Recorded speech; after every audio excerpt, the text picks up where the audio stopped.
Hello and hi to sweet viewers of Easy Health Tips. I'm Dr. Sheen and you are watching your all-time favorite YouTube channel Easy Health Tips. Before moving towards our today's topic, I request you to subscribe the channel and press the bell icon in order to get latest videos first of all. So let's start our today's topic.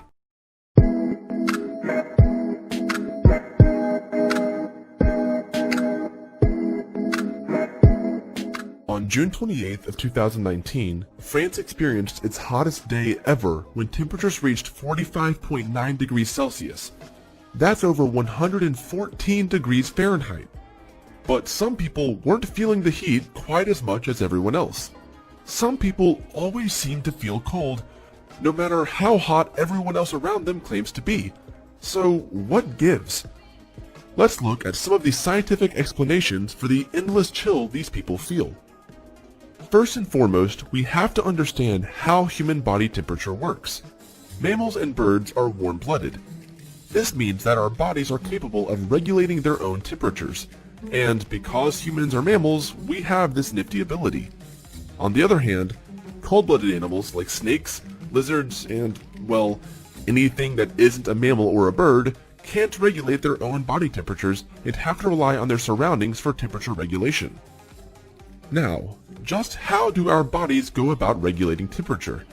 As it turns out, a lot of mechanisms are involved in this process, and your brain's hypothalamus is in charge of it all. The hypothalamus acts as a thermostat for your body. For humans, the average temperature our thermostats are set to is 98.6 degrees Fahrenheit. But, as you might expect, regulating your body's temperature is a bit more complicated than just setting a number and letting the thermostat do all of the work.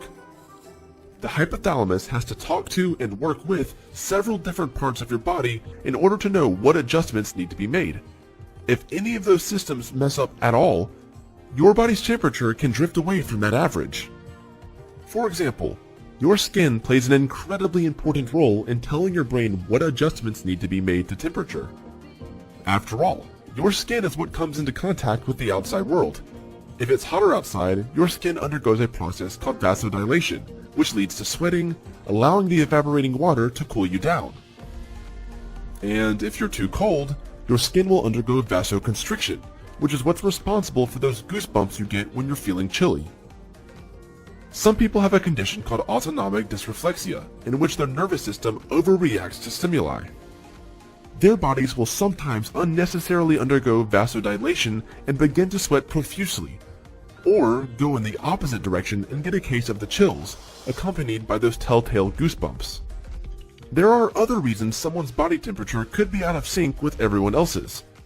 Generally speaking, women tend to experience feeling cold more often than men do.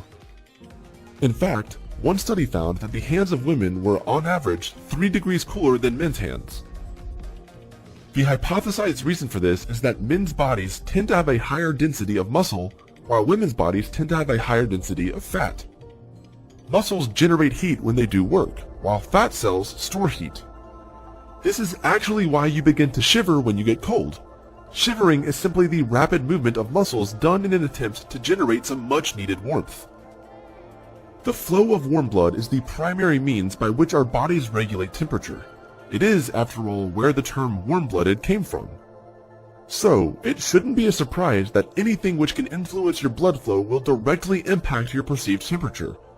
For example, it's known that having a high cholesterol can reduce blood flow. When this happens, it becomes harder for warm blood to reach your hands and feet, which is why many people with high cholesterol complain about having cold fingers and toes. As we get older, our natural systems start to lose their efficiency, and temperature regulation is no exception. Low blood pressure, low muscle density, and a lower metabolism can all lead to worsened control over your body's temperature. All of these things contribute to the chilly feeling many elderly people experience. It's very important to listen to your body. If you notice that you feel cooler than usual for no obvious reason, you could be sick and have a fever. Feeling increasingly sensitive to the cold is also a symptom of some serious medical problems like diabetes. Feeling perpetually cold may seem like a convenience during a massive heat wave, but don't be fooled. Our bodies work best at a certain temperature, and it's important to make sure that our systems are working properly.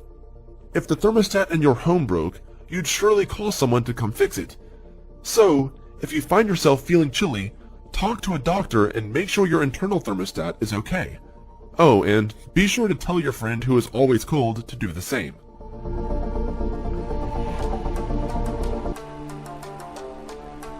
Alright viewers, have we finished the topic? You can give us your precious feedback in the comment section below. And don't forget to share this video with your fellows. Also subscribe the channel and hit the bell icon to show your love and support. Thank you. We'll be right back tomorrow with a new and interesting video. Till then, take care of yourself, your friends and family. Bye bye.